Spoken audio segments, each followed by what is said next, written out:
Hi అండి, అందరూ ఎలా ఉన్నారు ఫ్రెండ్స్? బాగున్నారా?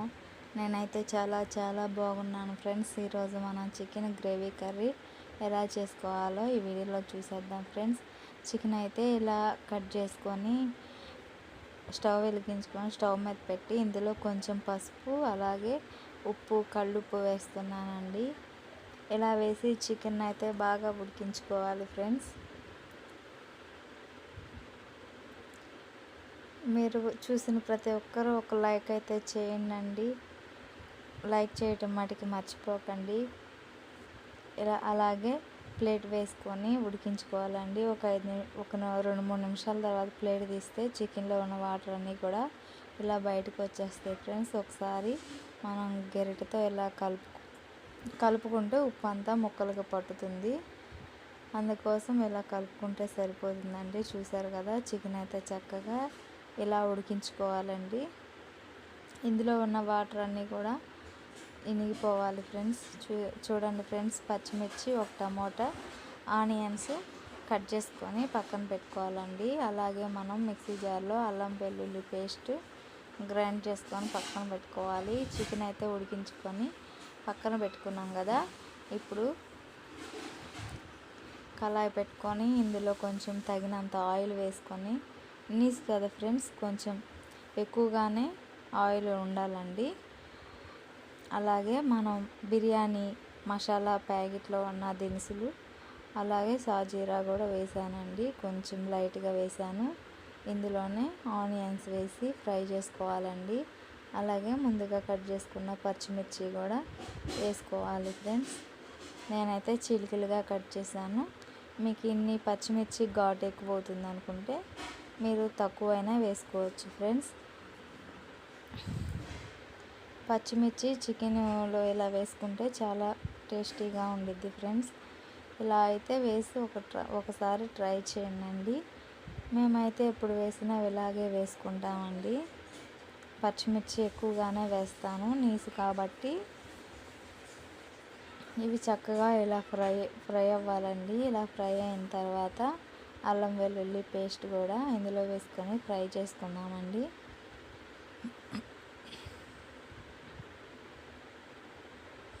ఇది కూడా చక్కగా కలుపుకుంటూ ఫ్రై చేసుకుందాం ఫ్రెండ్స్. స్మెల్ మటుకి చాలా బాగా వస్తుంది ఫ్రెండ్స్. ఒకసారి అయితే ఇలా ట్రై చేయండి. ట్రై చేసి ఎలా ఉందో కామెంట్ చేయండి.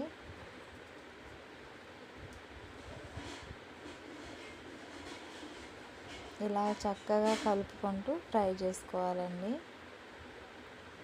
అలాగే మనం ముందుగా కట్ చేసుకొని పెట్టుకున్న టమోటాలను కూడా ఇందులో వేసుకుందామండి. లేదు టమోటాలు ముక్కలుగా ఉంటవి అనుకుంటే కొంచెం కచ్చాబచ్చగా గ్రైండ్ చేసుకొనైనా వేసుకోవచ్చు. నేనైతే ఇలా వేసేసాను. చక్కగా ఫ్రై అయిపోతాయండి. ఇలా వేసుకున్నా ఏం పర్వాలేదు. 1 నిమిషం పాటు ప్లేట్ వేసుకుంటే సరిపోతుంది. నేనైతే పచ్చి కొబ్బరి అలాగే కొన్ని పుట్నాల పప్పు అలాగే జీడిపప్పులు కూడా 4 వేసుకొని మెత్తగా గ్రైండ్ చేసుకున్నాండి. ఈ టమోటా ముక్కలు ఉడికేలోపు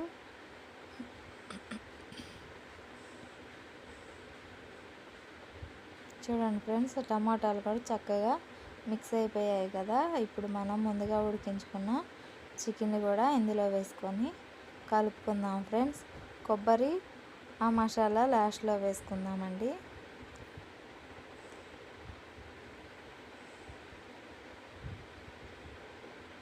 చికెను ఇలా ఉడికి ఒక 5 నిమిషాలు, 2-3 నిమిషాలు అయినా సరే ఇలా ఉడికించుకున్న తర్వాత మనం ఇదిగోండి పేస్ట్ వేసాను కదా, మెత్తగా గ్రైండ్ చేసుకొని పక్కన పెట్టుకోండి ఫ్రెండ్స్.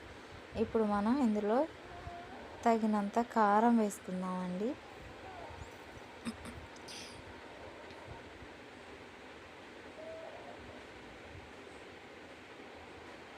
అంటే కారం తినేవాళ్ళు ఉంటారు, తిన్నోళ్ళు ఉంటారు కదా ఫ్రెండ్స్. అందుకోసమని నేను పచ్చిమిర్చి కూడా ఎక్కువగానే వేసాను, కారం కూడా వేసానండి. ఇప్పుడు మనం కొబ్బరి, పుట్నాల పప్పు, జీడిపప్పు పేస్ట్ వేసుకున్నాం కదా, ఇది వేసుకొని ఇలా అయితే కలుపుకోవాలండి. చూడండి, మీకు గ్రేవీ కావాలంటే కొన్ని వాటర్ వేసుకుంటే సరిపోతుంది. చూడండి, నేను కొన్ని వాటర్ వేసుకొని ఉడికించుకుంటున్నాను ప్లేట్ వేసి. ఉడికిన తర్వాత చూడండి ఫ్రెండ్స్, చక్కగా వాటర్ అని మీకు ఎంతైతే గ్రేవీ కావాలనుకుంటారో అంత గ్రేవీ వచ్చేంత వరకు ఉడికించుకొని, అలాగే ధనియాలు పౌడర్ వేస్తున్నానండి.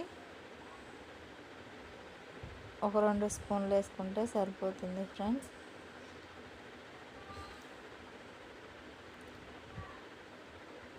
అలాగే ఒకసారి అయితే ఇలా కలుపుకోవాలి ఫ్రెండ్స్.